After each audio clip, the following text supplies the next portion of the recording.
This is Robert Wilson, and you are listening to the Fulham Focus podcast.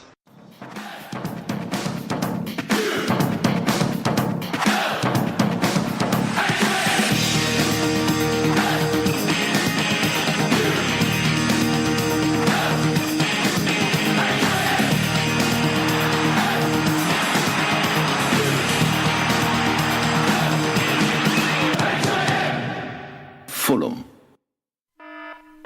Hello, and welcome to the Fulham Focus podcast. Captain Jmac here of the RMS Karagounis. I need everyone to stay calm. We've just won a game. Comfortably. With a clean sheet. This is not a drill. It doesn't matter because we're relegated, but the feeling of happiness and pride is unusual. I want every match to their posts, clappers at the ready. The mats I need are Domm and Boisclair. Surely they'll know how the hell this has happened. 3 points. Dear God.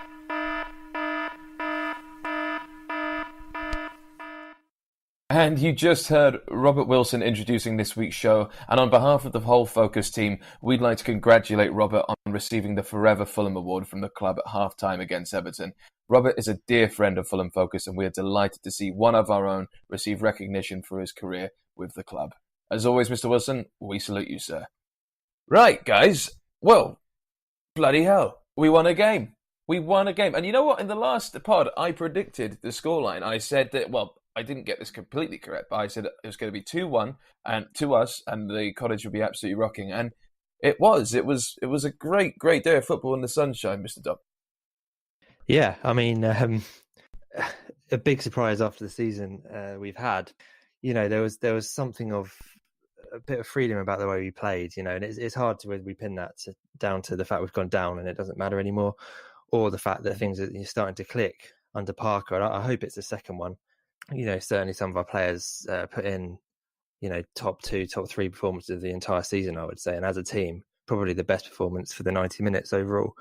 So, yeah, it's really good to be coming on and speaking after a win because it hasn't happened very often, and let's savour it. Exactly. And would you say, Mr. Boisclair, that, did Everton flatter us a bit? I mean, I think some players like Richarlison were pretty much invisible throughout the whole game.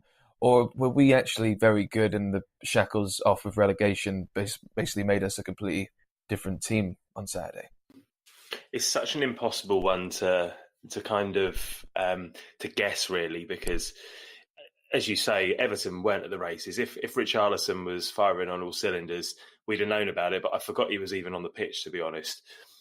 I thought we had some very good individual performances, and collectively it was a good performance as well. But yeah, as you say, it's an amazing rare win. I kind of thought that it might happen as soon as we got relegated at Vicarage Road the other week. You kind of think to yourself, well, now the pressure is off. You know, will we kick on and will we put in a couple of performances, either because the players are thinking about a summer move or because, you know, like you say, the shackles are off and they're just playing with a lot more freedom. As I say, it's impossible to guess what the reasoning behind it is, but it's a nice feeling to get a win all the same. Yeah, and with the lineup, I mean, I know we're sick to death of talking of the lineup now, but, you know, we had a sort of healthy mix. We sort of predicted, you and I, that it was time to actually start putting players on the pitch that are very likely not to be with us next season. But I think Scott Parker got it right. I mean, Ryan Babel's clearly not going to be with us next season. But playing him, and actually even players like Fosu Mensah weren't bad on Saturday either. I mean, what were your thoughts on how Scotty set up in the beginning? I know you hate talking about lineups, so we'll keep it. Yeah, the midfield and front three were probably our strongest at the moment. Chambers, Anguissa and Kearney. Seri still on the bench. And then Sessegnon, Mitrovic and Babel up front. And Babel looks really good at the moment. I mean, I kind of dislike the way he posts on social media. You know, he's posting pictures of him up in a Liverpool shirt and in whatever other shirt for a team that he's previously played for in the days leading up to a Fulham game. But then he comes along and he puts in a decent performance and he's scoring at the moment as well. So I think I'll have to let that one go. I still don't know what our best back four or back five is at the moment, but at the weekend it looked pretty sound. And if we can keep hold of Lamarchon, Ream and Alfie Mawson, then that's a pretty good start at Championship level for the centre backs at least. Yeah, and I thought Maxime Lamarchon had a terrific game, and it was good to see him on the right as a right centre-back alongside Tim Ream. I thought Tim Ream looked absolutely brilliant this game. He just absolutely took Richarlison, I think it was Richarlison, back to school and just did a sort of dance move around him at one point in the game. It was brilliant. With Maxime Lamarchand, really quickly, Mr. Boisclair, you read in the programme of how he's actually hoping to stay for next season and how he likes the song and stuff, and that's always quite a nice thing to read. Yeah, it's a nice interview with him, actually, because we don't often hear from him. He's been in and out of the team this season, but when he has played, I think he's been one of our better players and more consistent players. And as you said, he was interviewed in the programme and said that he wants to stay. He doesn't want to go anywhere. He's settled in London. His other half settled in London. And I think he'll be a bloody good championship level defender, actually. And yeah, he likes the song as well, even though at times this season, for example, at West Ham away at half time when Lamarchand wasn't anywhere near the pitch, everyone was singing it at half time. So it's sometimes sung a little bit tongue in cheek. But I think he'll be a popular player for us next season if he establishes himself in the side for sure.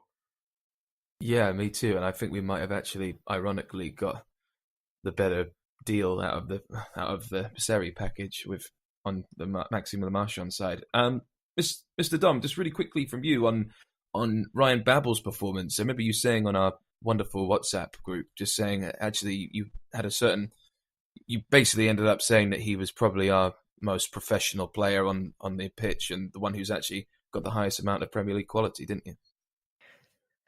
Yeah, I think so. I think watching him play, you can tell he's played in this league quite a lot, and I think if he doesn't stay, and I think it's looking like he's not going to, which will be a shame.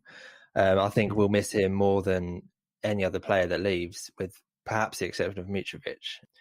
But since he's come into the team, he's scored, what was that, his third goal now, I think. I think it's his fifth, isn't it? He's got more, really? Yeah. He's got West Ham, Liverpool, Watford, Everton. That's 4. There might be another one as well. Yeah, well, however many it is, I mean, he's banging them in, and he looks class. He's got that extra edge of pace which we were missing. He knows how to put his body about, how to win headers, and what decisions to make, and that comes with Premier League experience. And we don't really have that from any other wingers. And he's been fantastic. And what Matt said about his kind of Instagram stuff, it's a valid point, and it is a bit annoying, but you kind of got to understand, I think, that he's probably only here temporarily.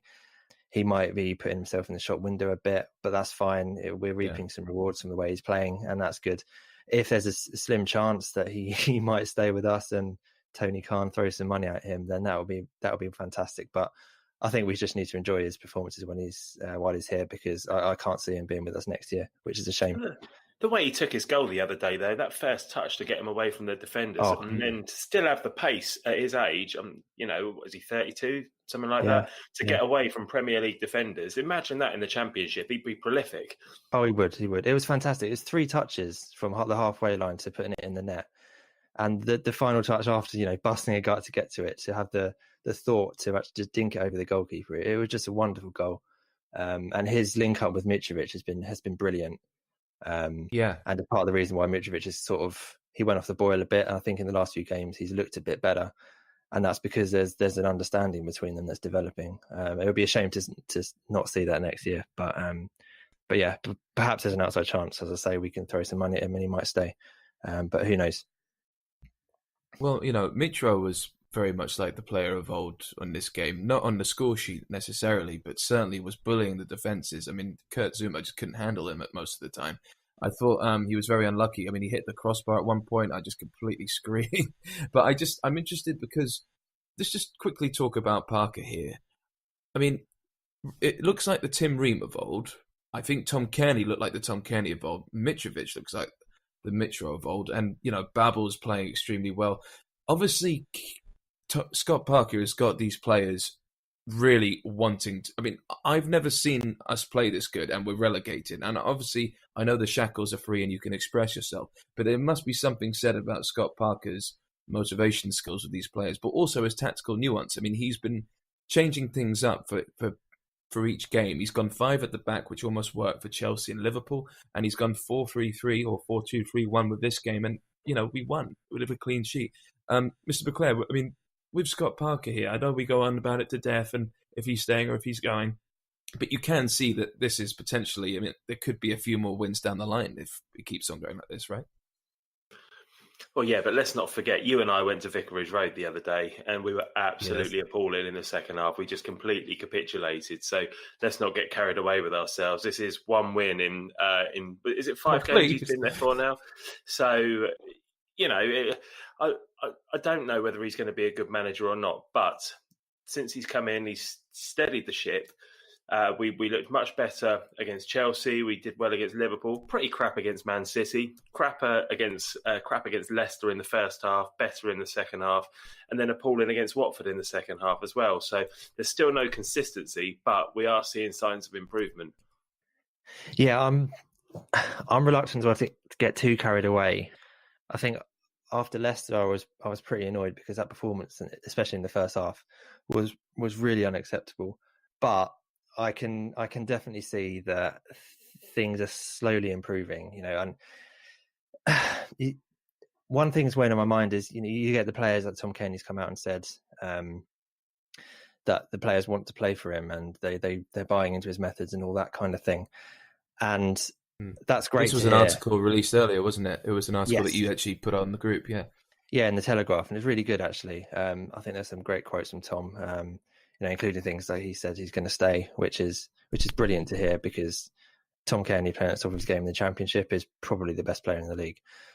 But kind of back to Parker, it's kind of that sort of alarm bells ringing a little bit because it reminds me a bit of the Kit Simons situation, and he was popular with the players and the fans as well, and that kind of got him the job, and it turned out he wasn't up to it after half a season or so. So I'm reluctant to say, yeah, give him the job. But there were a hell of a lot of positives in that. Some things that I really liked to see was quite a few of our chances came from us winning the ball high up the pitch, sort of the halfway line, and attacking quickly and quickly getting numbers forward to support the forwards. And that is something we didn't see with Ranieri. And obviously with Jukanovic, we tried to get possession all the time. Our way of defending was to keep the ball, and that didn't work in this league.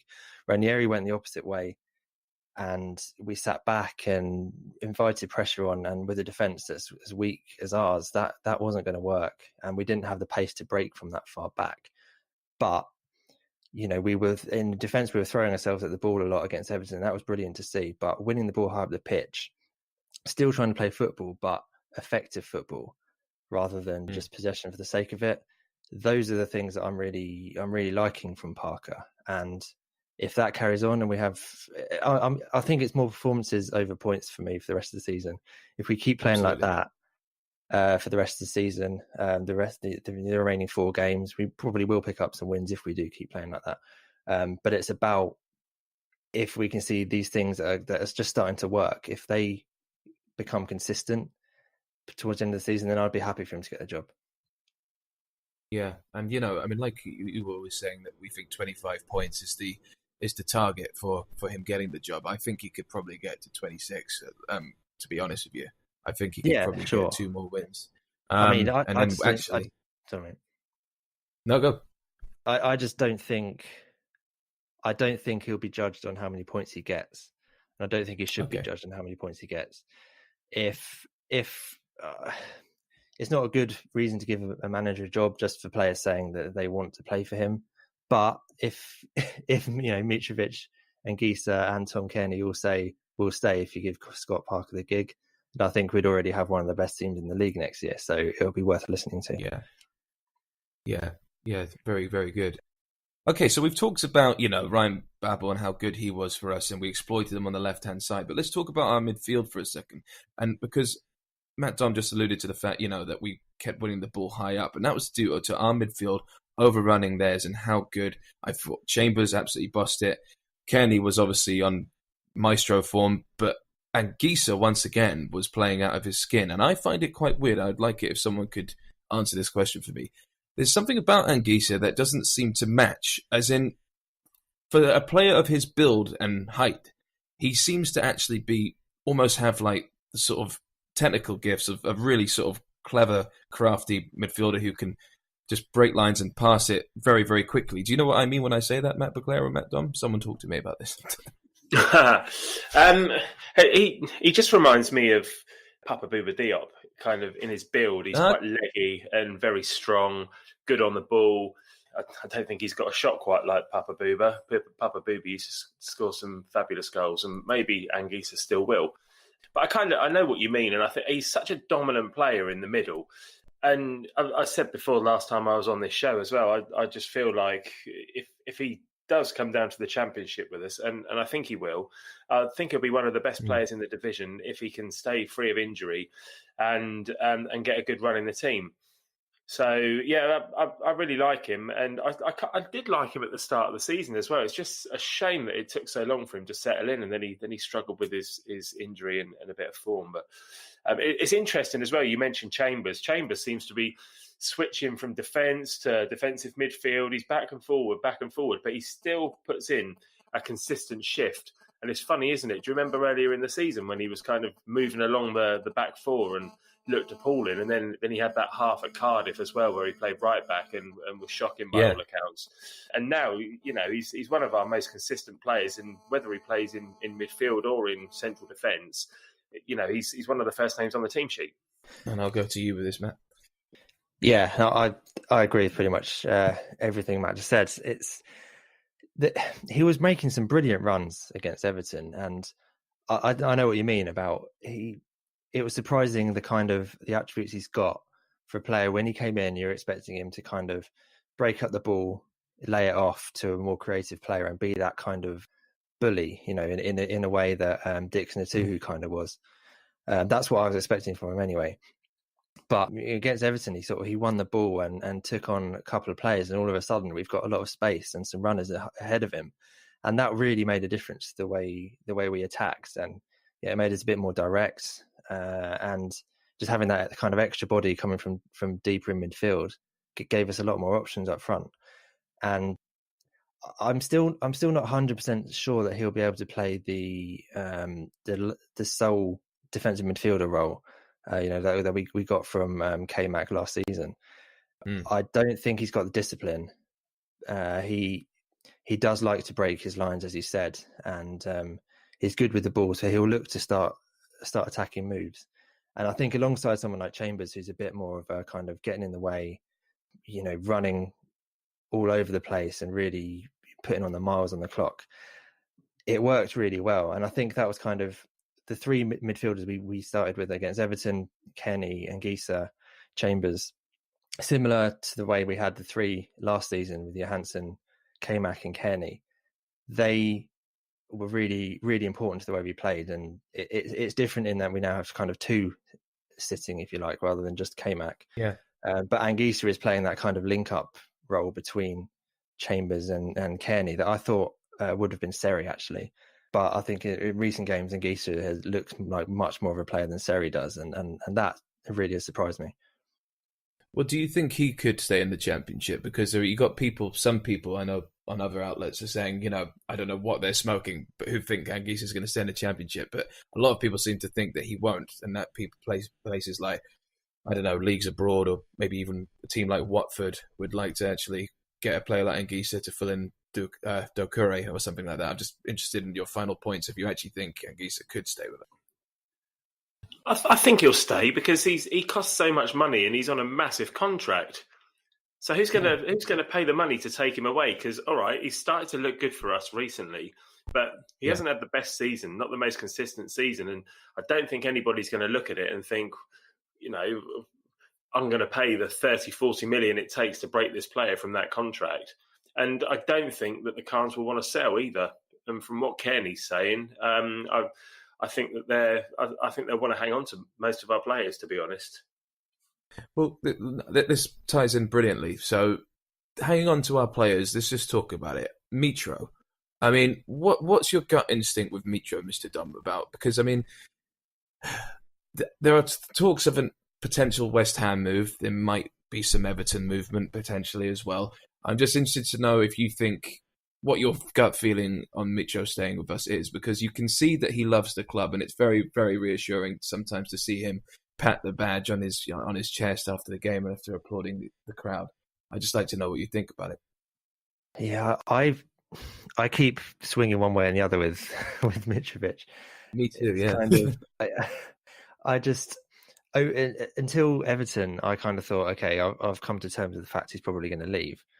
And for some reason, after that, just seeing the way he celebrated and just the way it started to work again, it made me think, oh, maybe he will want to give us another season. And it goes back to the point that Matt just made about Anguissa. He's got a long, expensive contract. Yeah. I dare say there's probably going to be more suitors for Mitrovic than there would be for Anguissa. So I think he's more likely to go.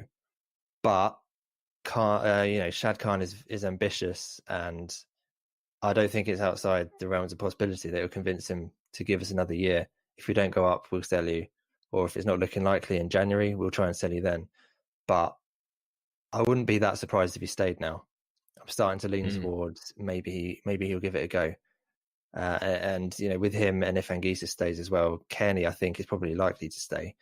I think we'll sell a couple. Maybe I think Seri will definitely go. Sessegnon possibly, and those might be enough to fund the wages for the bigger players for a year to see if we can come back up. Because I think the Khans will want us to come straight back up. Yeah, I mean, Boisclair, what are your thoughts on this? Because with the wage, I mean, it's actually some quite shrewd business by the Khans of actually halving our wage bill for next season and stated in their particular contracts. Is there actually potentially room for a gourmet signing to stay like Mitro for next season in your eyes? I don't think it'll be Mitro, to be honest. I think Mitro will be off. I'd love him to stay, but I think he's too good. He's too good for the Championship. And I think he has been good enough for a club to come in and part with what it will take to take him away. As much as it pains me to say it, but I hope that whatever money we do get for him, we invest it wisely, and that's what we need. We need to find somebody who's kind of sitting in a Premier League club's reserves, who's just waiting for that chance to come and prove themselves, like he was just over a year ago. And you just hope that we can find somebody who we can take down to the Championship, give a shot in the arm to their career, and then get us back up again. Yeah, excellent. Another player I'd like to talk about is Sergio Rico.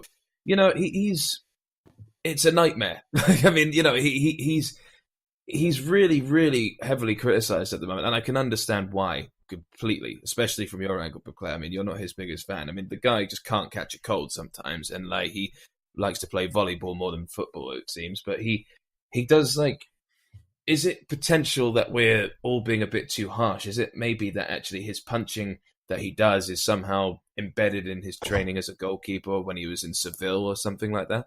And also, I mean, the jeering that was happening, potentially a step too far, in my opinion, when we're actually winning 2-0 comfortably to start, ironically, cheering your goalkeeper now. Yeah, I'm sorry, but I can't stand him as a goalkeeper. I think he's rubbish. I know. Yeah, I can't remember if I said it on a previous show or whether we were chatting on WhatsApp, but I can't remember a crapper keeper that's been given an extended run in our team in the Premier League. It's the worst goalkeeper we've had in the Premier League. Who's worse? Who's had? He's had 2/3 of the season. Yeah, but did he get an extended run in the team? I agree with you. He was on the bench at the weekend for Everton, by the way. Yeah, he's still knocking. Was he? Yeah, he was. Yeah. It's a good question. It's a good point, and I don't have an answer. but that there we go. Then it's official. I don't. This is podcast gold. I still don't. Apart from his punching, which is kind of annoying, but there are some keepers who are really good at that. So maybe in training he's good at that. But I think the kind of jeering when he catches it is a bit, I don't know, it's kind of annoying. Sometimes I find it's just a bit annoying. It's the fact that he punches when he's under no pressure. That's what's so frustrating. Yeah, no, it's fair enough. The one that annoyed me was where it was right under his crossbar at the far post under no pressure, and he could have just got both hands on it. And he punched it up in the air, and the defender ended up having to try and head it away. So it is a bit silly. His own worst enemy a lot of the time. But that said, I don't think he's that terrible, and he's definitely not the cause of our problems this year.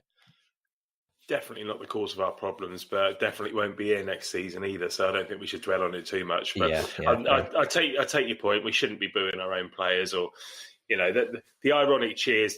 I thought they were quite funny, to be honest. When you started them, I saw you. I might have been involved in them, but never mind. And yeah, I mean, that's a good place to actually sum up here. Actually, I didn't like that the whole chanting was happening for him when we were winning 2-0 comfortably. And the fact we were winning comfortably was something just quite very rare for us these days. And it was a shame it happened like that. But it was very odd. It was almost like watching us in the Premier League of old when we actually could see out games like that. And there was some really good shithousing going on towards the end. We had 2 men down at one point. It looked like, D-Day and Saving Private Ryan. But actually, I thought Mitro was just being quite cunning. He actually got a really nasty, horrible challenge from Gomez, didn't he, Mr. Domm?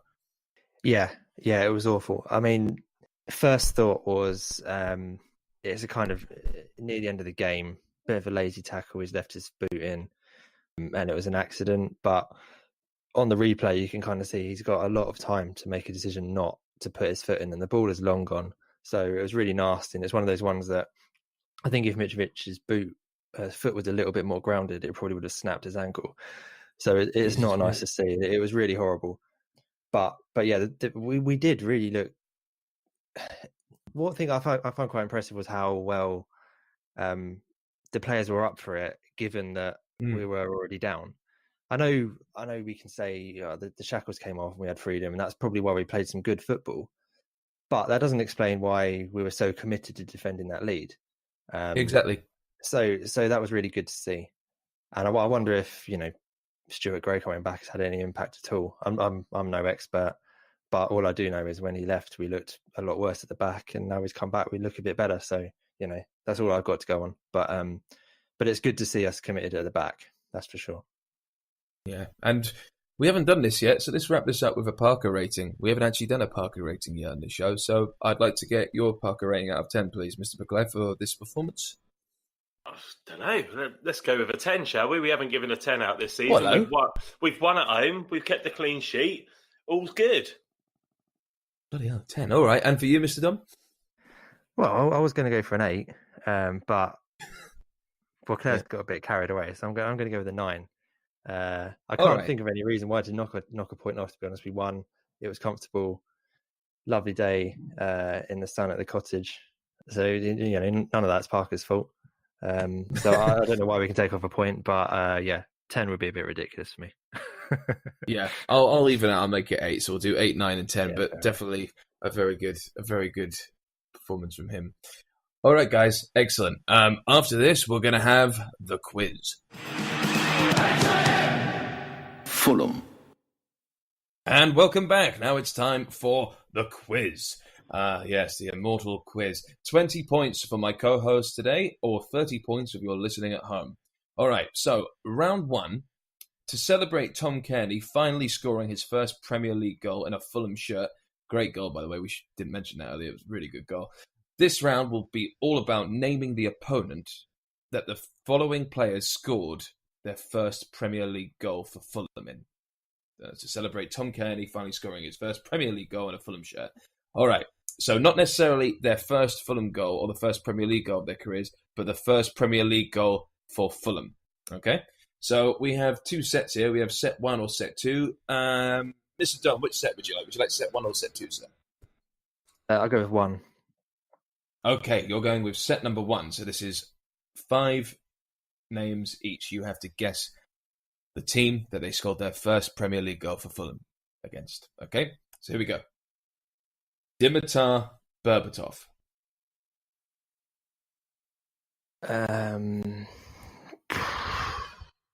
Don't know. Stoke. I'm afraid not. It was West Brom. His first goal in a Fulham shirt was for West Brom. We won 3-0 at the Cottage. No, it's just name a team. It's fine. It's meant to be tricky. That's what I'm doing. That's what I'm doing. Just name a team. It's fine. And that was in the 12-13 season. All right. Excellent. And we'll go for the next one. The next one we'll go for. All right. Boa Morte.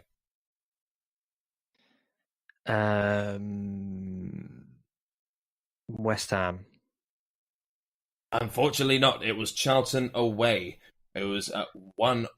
1-1 was the only goal in the game. We drew 1-1 with Charlton away in the 2001-2002 season. All right. Okay. Next is Brian Ruiz. Okay. I want to say, was it the one against Bolton? I'm going to say that, Bolton. Unfortunately not. It is Everton. It was Everton at home with a beautiful Lovely dink over goal. Tim Howard's Lovely head. goal. Yeah, exactly. The 11-12 season with a 3-1 loss at the Cottage to Everton. So that was Brian Ruiz's first goal and a Fulham shirt. All right. Okay. It's going Next well one so far. is... No, it's all right. It is tricky. It is tricky. All right. Next one is Greta Hangeland. Okay. I'm just going with teams I remember this player scoring against. He got one against Spurs, so let's go with them. No. It was against Arsenal. He scored 1-0 against Arsenal. It was the only goal of the game, and we won it. It was 1-0, like I said, in the 2008-2009 season. These are meant to be hard, mate. Don't worry. Okay, so you got one final guess. The last one is Sasha Reether. Did he score for us? And I can confirm this is the only goal he ever scored for us.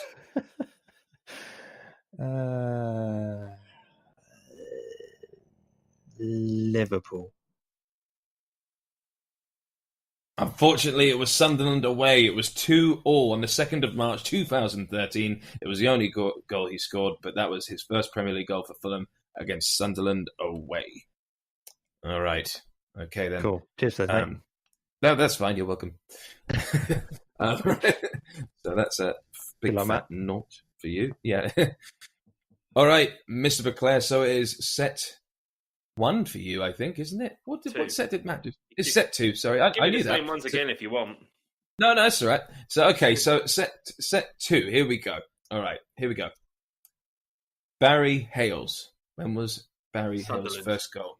Sunderland. Bloody hell! Oh, bloody hell! All right, Sunderland. Yes, it was Sunderland in our first ever Premier League game at the Cottage in the 2001-2002 season.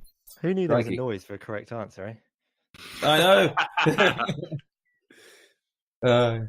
And then, okay. Next one is Petric. Norwich. That's correct. He did score his first goal on a Fulham shirt for Norwich. It was where we won 5-0. We won 5-0 at home, and there were 2 goals. He scored 2 goals in that game, and that was in the 12-13 season. All right, here we go. Danny Murphy. Man City. I wish I knew important stuff. Stuff. And not this shit. Yes, it was Man City. It was Man City, mate. Yeah, it was Man City at home. It was 3-3 in the 07-08 season. Excellent. Okay, here we go. Try this one for size. Jimmy Bullard. Sheffield United. No, unfortunately not. His first ever Premier League goal for Fulham was a penalty in the 90th minute against Bolton in the 06-07 season. Oh, yeah. No, vaguely remember. No one's perfect. All right, and the last one for you, Bobby Zamora. Did he score at Hull away? No. He scored against Bolton at home, I think. He did indeed, and it was 2-1 in the 08-09 season. Very good, mate. Very good. So that's 4 out of 5 for you. So we're currently on... Boisclair is on 4 and Dom is on 0. But there's plenty of time.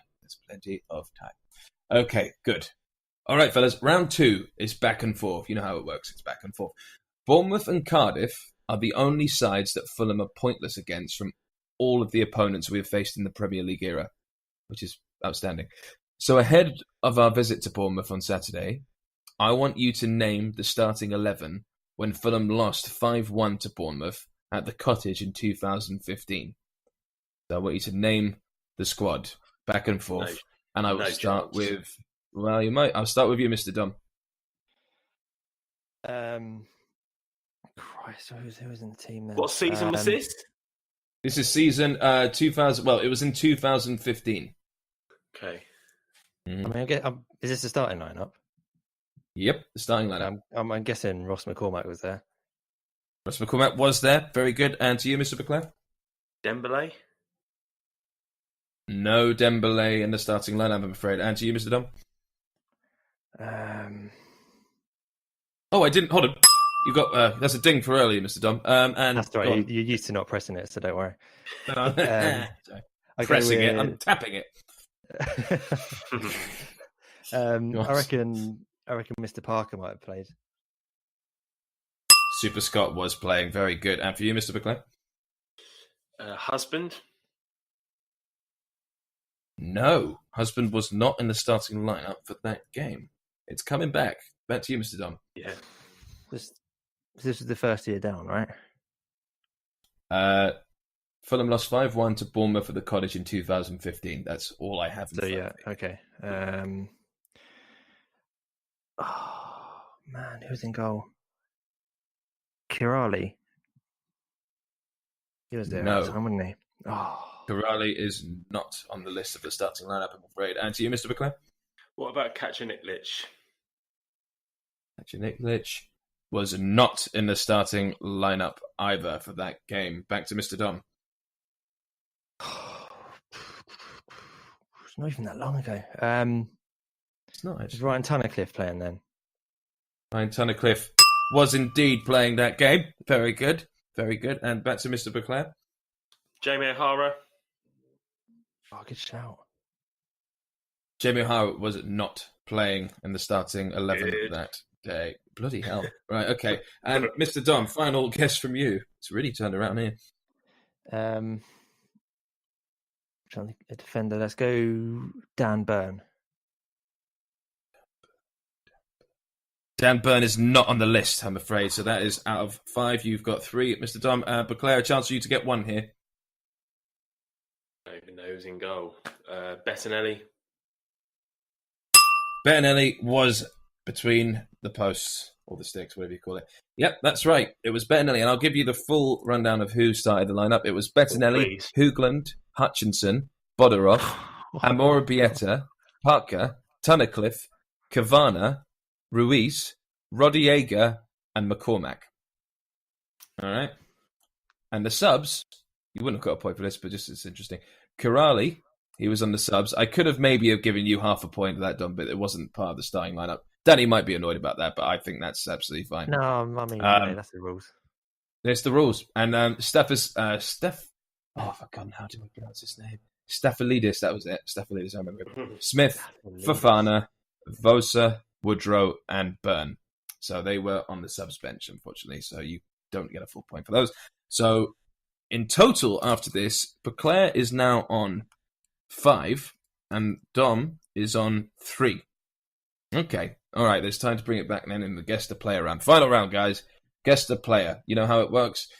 I list out 10 facts. Fact 1 to 2, you get 5 points. Fact 3 or 4, you get 4 points, etc., etc., etc. Hey! Right. All right. Actually, I'm just going to check. I can confirm it's not Berbatov. All right. Fact number 1. Fact number 1. Here we go. This player is 5'8" tall. Okay. Fact number 2. He made 114 appearances for the club. Okay. Outside the 5-point zone. Fine. Fact number 3. He played under 2 different managers. Fact number 4. He didn't score any goals. Outside the 4-point zone. Fact number 5. Despite being quite hot-headed on the pitch, this player was only sent off once. Okay, I'm going to have a guess. Oh, wait. Oh, okay. Come on, then. No, go on, mate. You have a go. I was going to go with Michael Brown.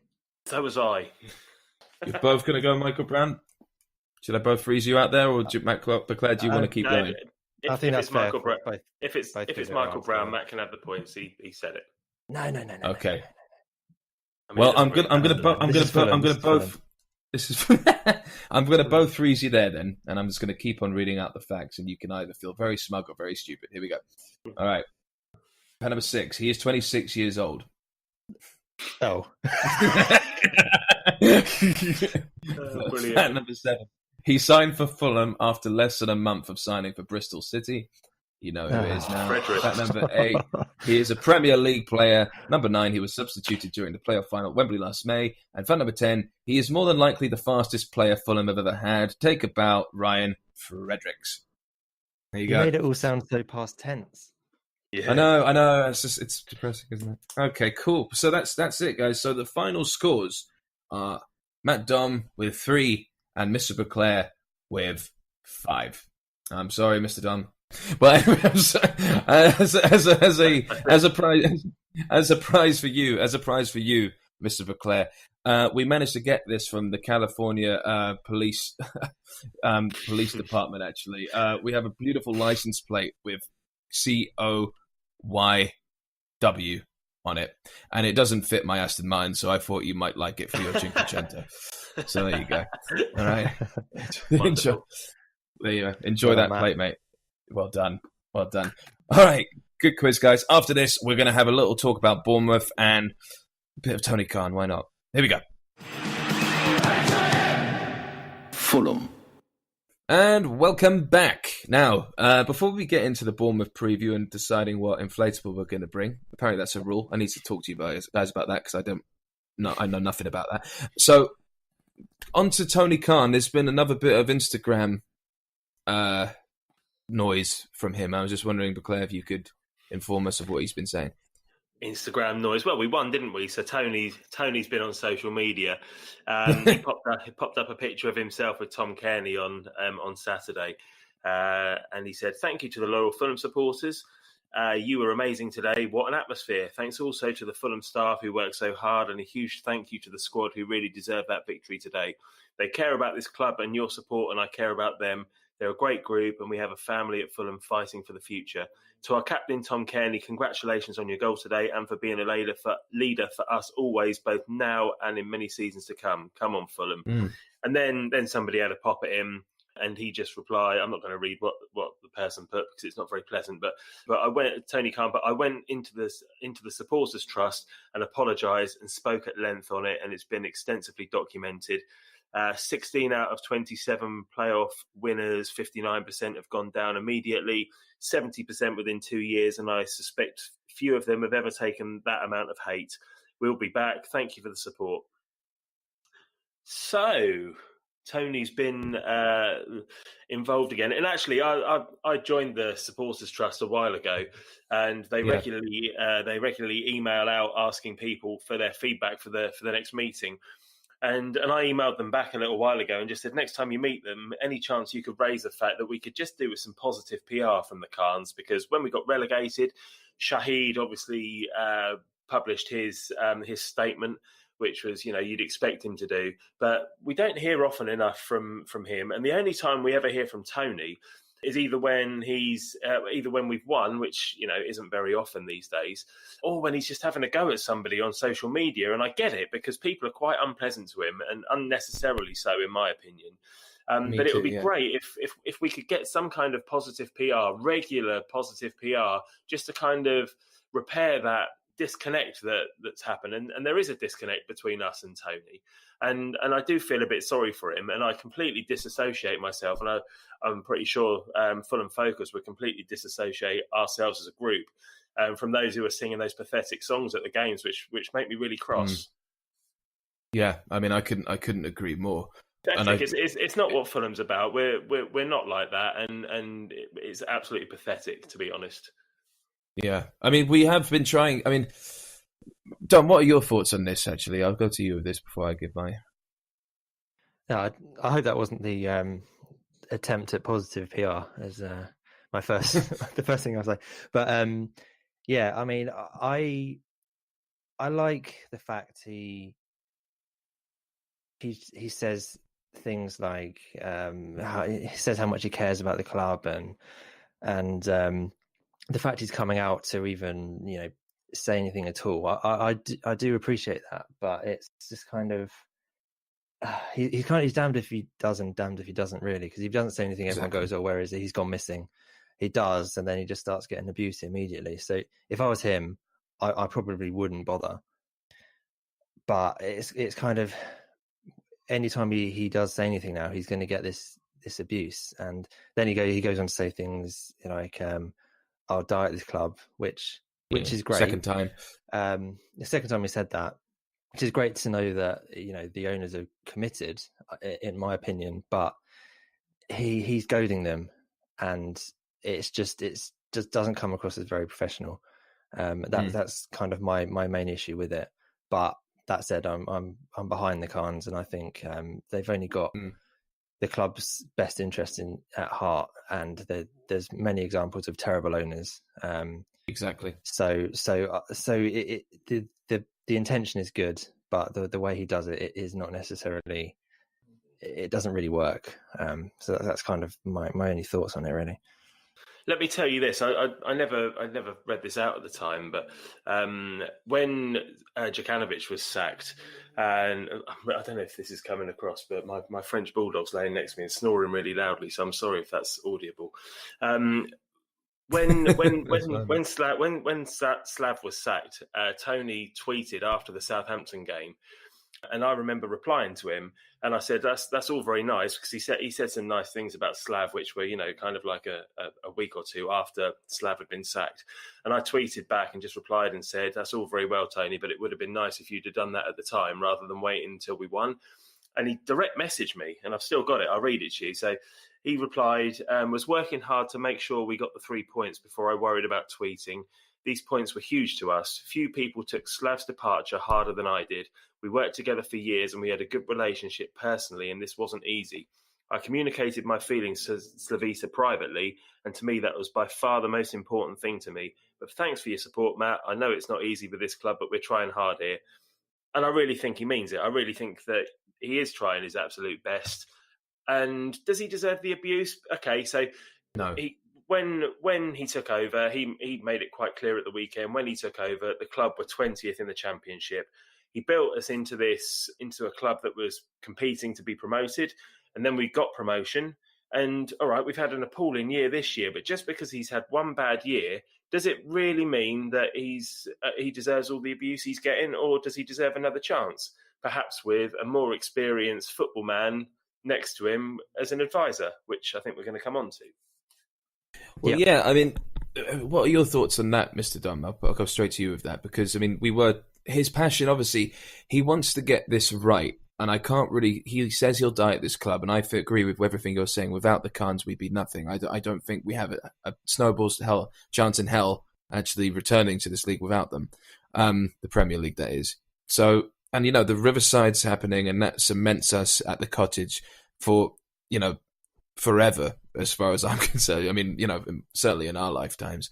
But he obviously isn't going to be beaten by this one failure, and he wants to make sure that we come back even stronger next time. Do you potentially see, Mr. Domm, we've been trying to instigate this, us focus team, through Twitter and other means of just saying, if someone like John Collins is a director of football, to work alongside him and be that extra bit of filter for making transfer targets, or, what are your thoughts on that? Yeah, I think as a club we need owners like the Khans to keep us going and to push us into the Premier League, if that is indeed our ambition. I know a lot of fans would rather stay in the Championship, but what's the point of being a football club if you're not going to try and get to the highest level? And I think we need them backing us in order to do it. Tony Khan, like I said, I like that he's committed to it and he wants to get us back up. I'd be much more worried if he was saying, screw it all, you're all a bunch of twats and I'm off. That would be much harder to take and much more worrying for us as a club. But yeah, he needs some help, and he needs the whole. We've talked to death about the stats argument and how transfer targets need to come from more than one source, which is scouting and stats, and the players need to be watched, and you need to come to a consensus on the player, and it can't just come through one avenue. But we do need a direction a philosophy on the pitch, and that needs to go all the way through the club, through to recruitment and beyond. So someone alongside him who knows about football, who knows about the club, and who really knows what it takes to compete at the highest level is needed. And whether that's John Collins or someone else, I think it's the best way that we can go forward. I think his comments where he says, "I'll die at this club," I think suggests to me that he will remain in his position and will be the one in charge. And I'm a bit concerned about that, because I think I would much rather Shad to say, "Do you know what? I like that you're. I'm going to keep you in charge of making decisions, but footballing wise, he needs someone who knows the game." I agree with you, but I think so. What's this? Is this his third season at the club now? And we got to the playoffs. Then we got to the playoffs again and got promoted, and then we got relegated. So I know we've talked about this at length throughout the course of the season, and we've talked about what we think needs to happen.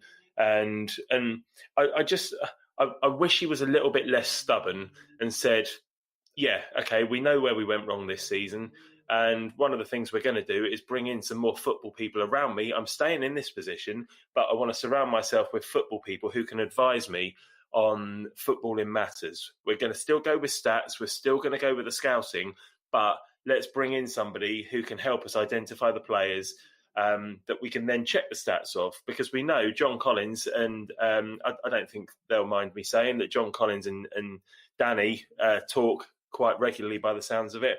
And John Collins said to Danny, "I know every single young player in France who's worth their salt." And we'd be stupid to turn our back on the fact that, and we know John Collins would like to be involved as well, to be quite frank. And we'd be stupid as a club to say, well, we're not interested in that kind of knowledge. John Collins is vastly experienced. He knows what he's talking about.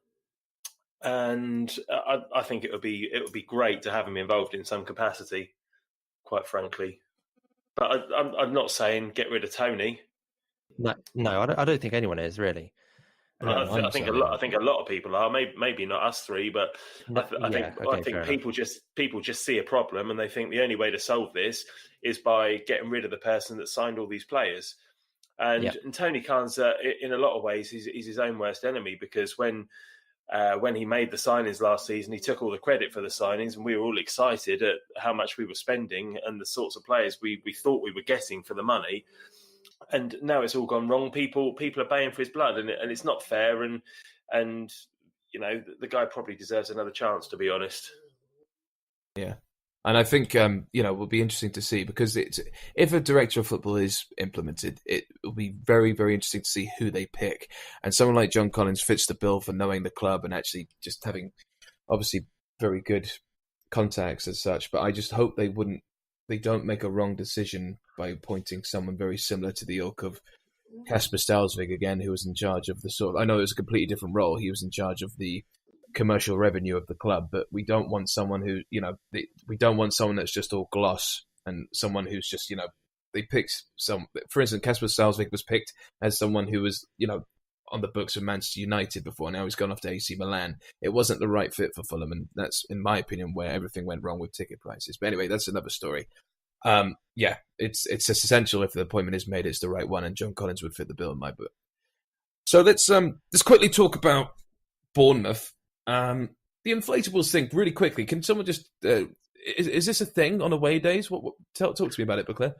I don't know, to be honest, but I have got a story about inflatables, which you might quite enjoy. So, in 1998, we went to Hamburg for a pre-season friendly, and it was very jovial.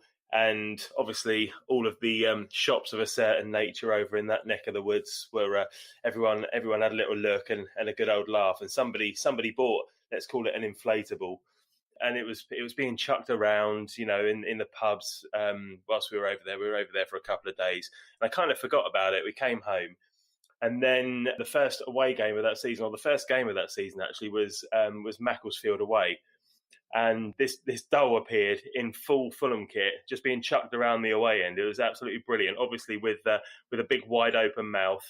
looked very surprised for some reason. I don't know why. It must have been the fact that we won 1-0 away from home. John Salako. But yeah, it's brilliant. And then at one point it got thrown and it landed by the feet of a policeman as well. And he just threw it back into the crowd. It was brilliant. So yeah, so relieved I you said don't know mouth. what's going. Pardon? I'm so relieved you said mouth. Well, yeah. Let's not go into any other detail. But in terms of inflatables at Bournemouth, I don't know. I'm going to Bournemouth. I hadn't really thought about inflatables, to be honest. I've got a few up in the loft actually, but I won't go into that either. I wish I hadn't said that. No, it's good. As that was coming out of my mouth, I thought, oh no, where are you going with this? It's not what you think. Let's put it that way. Excellent. All right. Well, I think it's a blow-up sofa. Yeah. So anyway, Bournemouth are basically, how to put this bluntly, shit hot at the moment after their 5-0 destruction of Brighton. And I mean, there's nothing else we need to say. I mean, we're relegated. We don't need to make a whole tactical sort of analysis of this. I mean, they've got quick players, and I think it's going to be a completely different beast entirely to what Everton was, especially the fact we're playing away. I think you'll have a very similar shades of what Watford was like. What are your thoughts on that, Dom? Yeah, it's all about away, isn't it? I mean, I can't see us breaking that curse this season now. I don't quite know. I don't quite understand why it's so much harder to win away from home than it is at home. Obviously, the home team attacks a bit more, but over the space of a season, you think we might have picked up at least one win. I think Bournemouth weren't in very good form until they went to the Amex at the weekend, but now they'll be obviously riding high on that wave. It's going to be really tough, isn't it? They're an excellent side. They're a side that I think a lot of us agree that we could and should be emulating in terms of their recruitment and the way they bring in young players and give them a chance and get them to improve and grow at the club. I think there's a lot to like about Bournemouth. They play some great football, and it's going to be really, really hard. And I think it'll be an excellent test, actually, of whether Parker can really keep the spirit up and get the players playing the way he wants them to. You know, if we can get another clean sheet, that's 2 in a row, that'll be fantastic. I think that'll be the sort of thing I'm looking for. If we can add that kind of if we can add that kind of defensive, determination to the way we attacked effectively against Everton, then I'd be happy days. Like I said, it's performances rather than results for me. So another 90 minutes of where we can't really complain too much about what we've done, then that would be good. Yeah, I mean, a result against Bournemouth would be massive. I think it's probably our hardest game of the remaining left, harder than Wolves, in my opinion. But Claire, what are your final thoughts on Wolves and on Bournemouth and potential score predictions? And also, I mean, are you as excited as potentially relegating Cardiff as quite a lot of other people are? I don't really care about that, to be honest. In a lot of ways, I'd quite like to see him stay up because it would be a great story if Warnock kept them up. As much as I pretend not to like him, I don't really mind him, to be honest. And if they came back, then it would be an incredible achievement. But in terms of Bournemouth at the weekend, I'm looking forward to it. I don't expect anything from the game. I hope it's going to be a good day out. Yeah, I'm going down on the train. Yeah, it's going to be good fun. There's quite a few people going that I know, and we'll have some good fun down there. With maybe with inflatables, maybe not, but either way, it'll be a good day. Win, lose or draw, it doesn't matter. As soon as this season's over, we'll go again next season and look forward to that. So. Yeah, one thing I was going to say actually, just while I've got the floor, is we didn't do a podcast last week, but the interview with John Collins went out, which was excellent. Check it out if you haven't heard it already. But one thing that is worth mentioning here is the video that Danny Boy and Matt Lampett put together, which has had 115,000 views, which is absolutely crazy.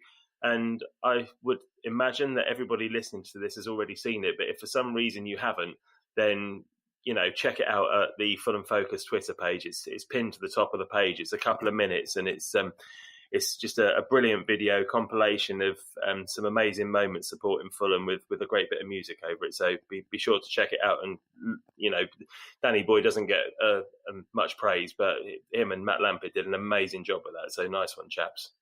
Yeah, I will. I'll back that up. I mean, I've seen a lot of comments on Twitter, people saying that it's the best Fulham-related video they've ever seen, and it's really hard to disagree with that. It's amazing stuff, and I watched it so many times I've lost count, and it was a really good tonic for happening just after we got relegated as well, just to remind everyone what this club's about, and they've captured that perfectly. So yeah, really good stuff. Well, I mean, I couldn't think of a better way to end the pod there, lads. That's great. Other than Mr. Boisclair, clean out your loft. Excellent. It's good advice. It's good advice. It really needs a good sing to it. Excellent. All right. Okay, guys. Thank you all for listening. Thank you all for listening at home or at work or on the bus or wherever you're spending your days. And just to let you know, we're on Spotify. We're on iTunes, we're on the regular pod app, we're doing all the same stuff that we usually do, and we'll have our pod next week on Easter Monday, allegedly, to discuss our trip away from Bournemouth and have a look to our upcoming match against Cardiff. So that is goodbye from me, Mr. Domm, and Mr. Boisclair. Thank you very much for listening to us. Come on, you whites. See you soon.